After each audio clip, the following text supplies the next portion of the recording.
All right, guys, I am so sorry I wasn't there yesterday. The first thing I want you to do is to get out your syllabus if you have it. I just want to make a few changes. So yesterday, if you wanted to turn in Lab Report 3.2 for extra credit, you could have. I'm going to extend that one more week, so you can just add it here if you're interested in doing that. You were supposed to have read pages 121 to 127. Hopefully you did that, and you were supposed to have already done these problems. We are going to continue on with the syllabus the way it is. One change I'm going to make is instead of the experiments being in this video, we are going to do those in class next week. So you are going to continue on with your reading just as normal. You're going to hopefully watch this video, study, take your test. I'm also sending out a quiz for you guys to do at home. You can turn that into me. Email or text it is fine. So then on Monday, so by Saturday night, you will have already sent me your quiz. And then on Monday's class, you will turn in your test 4 completed. And if you want to turn in extra credit, you may if you have not already done so. We will begin the class with our experiments from lecture 4. So make sure you go over those, you're familiar with them. And then we will jump straight into the lecture on module 5. So those are the only adjustments that I'm making to our syllabus at the moment. All right, so we left off, one of the things that we were talking about is parabolic motion, which is motion that occurs when an object moves in 2 dimensions. But in one of those dimensions, it has 0 acceleration. And in the other dimension, it has a constant non-zero acceleration. Okay? And there's some rules that I said you needed to know. You still need to know those. But let me turn the page. You can see them. So when a projectile is fired or thrown near the surface of the earth, its path is going to be parabolic if the x and the y components of a projectile's motion can be treated as 2 separate one-dimension problems, right? Remember we said you break them up and you work them that way. The x component of the projectile's velocity will never change once it has been launched. It will be constant. However, the y component of the velocity will be affected by gravity, right? So it's not going to be constant. It will decrease until it reaches 0. The projectile's maximum height will be reached when the y component of its velocity is 0. And if the projectile lands at the height from which it was launched, it will reach its maximum height at the midpoint of the journey. Okay? So if I were to tell you a projectile and how long it took for it to go from launch to finish, and I gave you an amount of time, you should be able to tell me when it reaches its maximum height. Okay? Let's move on. All right, so the last big concept that we're going to talk about in this module, since we're not doing the experiments until next week, is the range. Okay, what the range equation allows us to do is that when we analyze 2-dimensional situations, we can usually learn a piece of information by analyzing one of those dimensions, and then we use that information to help us analyze something in the other dimension. Okay, so one of the problems previously was for you to calculate the time that it took for a projectile to reach its maximum height. Okay, and then they talk about how, while that's useful, it's interesting, it's not all that useful for the person that's firing the projectile. Okay, if the person that's firing it needs to know where to aim the cannon so that projectile will land on the enemy ship, right? So that is the really useful piece of information that they want to know. And that's the distance that the projectile will travel in the x dimension, right? That will tell whether or not the projectile will hit the ship. So when we calculate the distance that the projectile travels in that dimension, in the x dimension, we usually say that we're calculating the range of the projectile. And that's how we get the range equation. Okay, and right here in your book, you can see the range equation. If you are given the initial velocity of a projectile, you can determine its range by simply using this equation. Okay? I think the best way to explain some of this to you, and maybe hopefully will be the most helpful, is to just work some of our problems. So I'm going to pull out the practice problems and the review questions in hopes that that will be the most helpful to you. Okay, I want to look at practice problem 4. So it says, a soccer player kicks the ball from the ground with an initial velocity of 8.2 feet per second at an angle of 40.0 degrees. How long will it take for the ball to reach its maximum height? How long will it take for the ball to hit the ground again? So in solving this problem, you have to see what dimension you're dealing with, okay?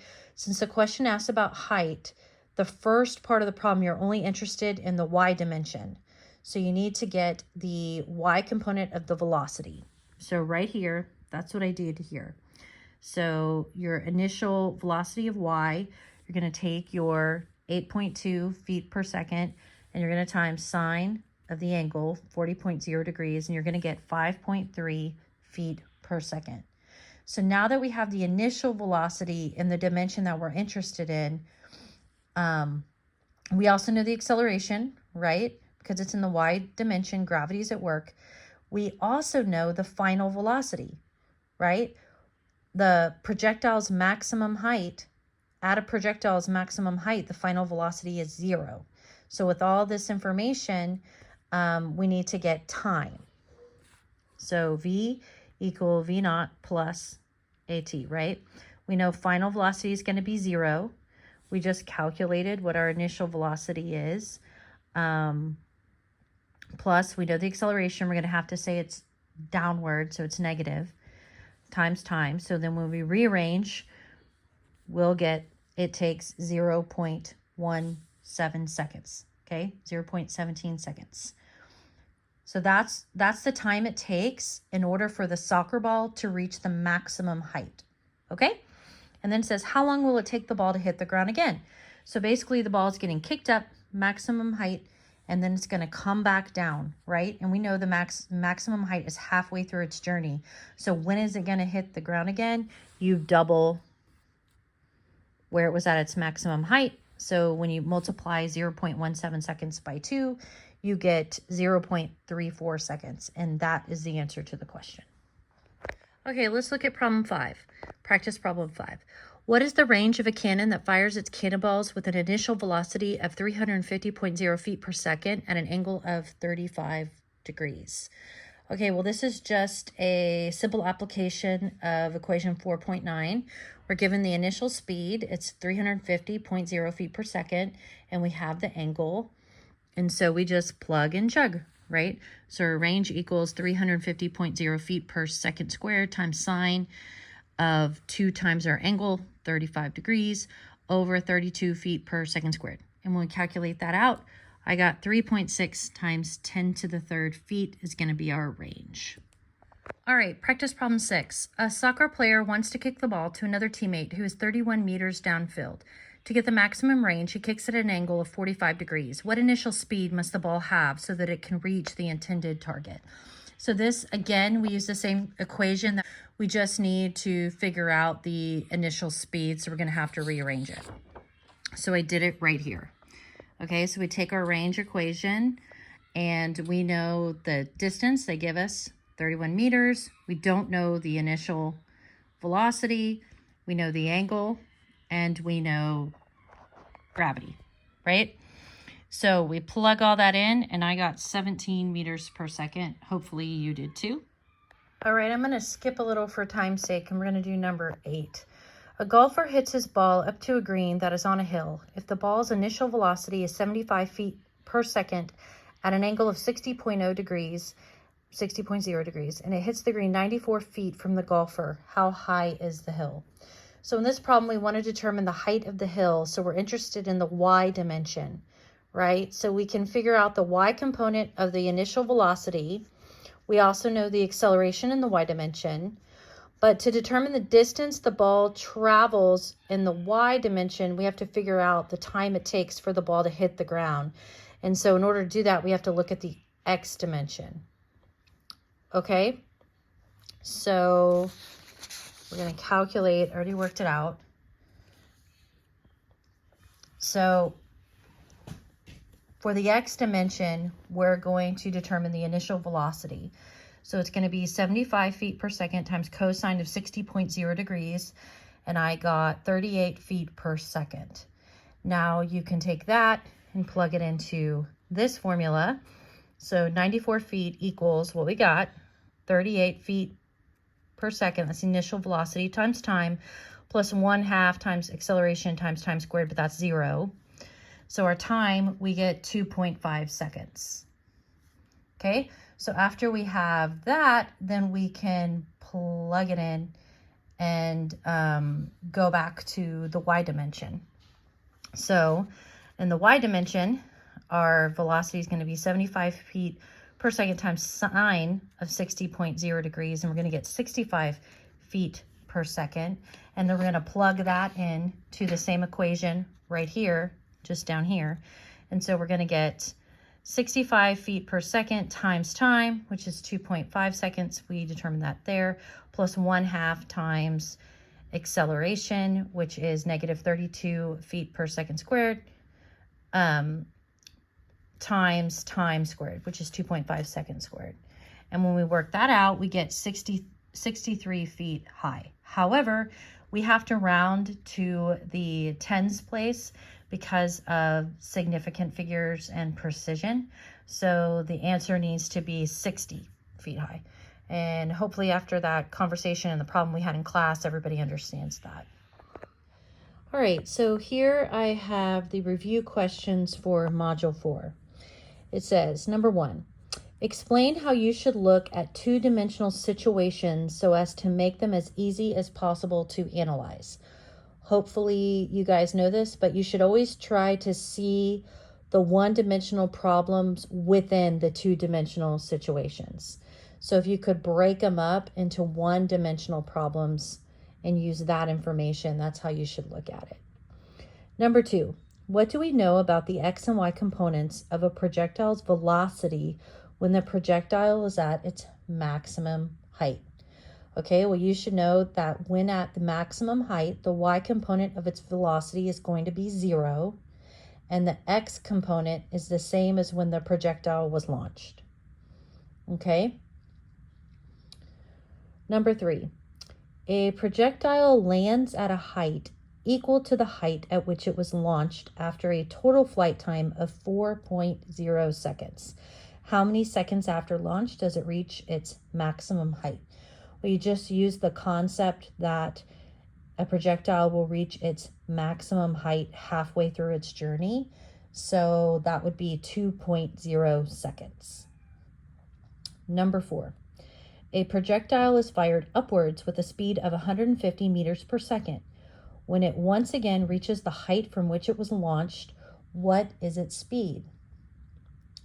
Okay, the speed is going to be 150 meters per second, right? The x component of the velocity never changes, and the magnitude of the y component when it lands in the same place as the magnitude when it's launched, the overall speed is the same, right?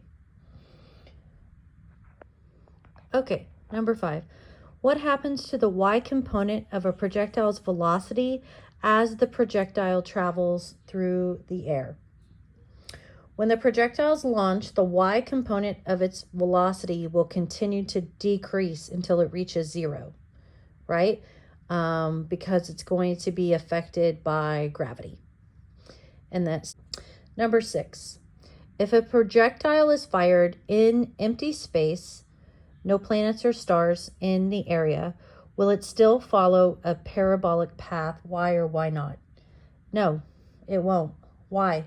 Because there's no gravity, no planets or stars in the air. There'll be no acceleration in the y dimension, right? So that should make sense with our rules. Number 7, in which of the following situations can you use equation 4.9? Okay. There's only one situation where the projectile lands at the height from which it is launched. So this is the ground, and it's going to go up, and it's going to hit the ground from which it's launched. So this one you're here, and you're shooting upward into the basket. So B is the only situation the projectile is going to land at the height equal to that from which it was launched. All right, number 8. A sharpshooter tells a nervous man to hold out a can at arm's length. The sharpshooter says that he will shoot the can out of the man's hand. The sharpshooter realizes, however, that the nervous man will be scared at the sound of the gun and will drop the can as soon as the gun fires. In order to still hit the can, should the sharpshooter aim above, below, or straight at the can? Of course, this is a hypothetical situation, right? This is the same as thinking about firing a bullet and dropping a bullet. If the man drops the can, it will begin to accelerate downward, right? Because of the effect of gravity. The same thing will happen to the bullet once the gun is fired, right? So as a result, the bullet and the can will follow identical paths in the y dimension. So they will both fall the same amount in the y dimension. Therefore, the sharpshooter needs to aim directly at the can. Number 9, because they'll both be affected at the same time. Number 9, in the question above, suppose the man holding the can is not nervous, and the sharpshooter knows that he will hold onto the can even after the gun is fired. Should he aim above, below, or at the can in order to hit it? So in this case, since it's not going to be dropping, so before he knew it was going to be dropping, so he aimed at the can. In this case, since he knows that the man's going to hold on to it, it's not going to fall in the y dimension, the bullet will, as it travels to the can, it will fall in the y dimension. So he needs to aim a little bit above the can, okay, in order to hit it. Number 10, what have we ignored when solving all the projectile motion problems that we have done?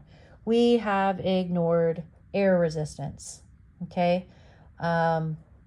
If we hadn't ignored air resistance, then it would play a part on that dimension.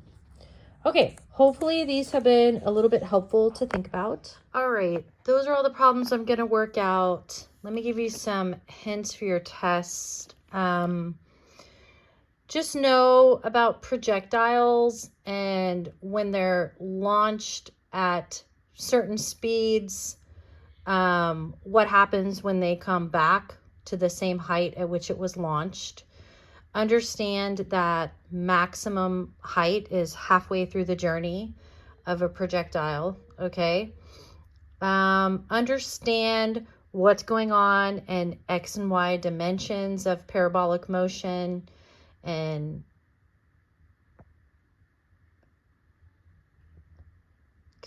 understand how to use the range equations and basically all the examples in this chapter. Be able to work through at least one of each type. And then I think you'll be fine on your test. Make sure to study. If there's a specific problem that you're having trouble with, please let me know. I'll try and help you. Otherwise, take your quiz, get it back to me. Make sure you've worked through your practice problems, any on your own problems, review questions, understand them.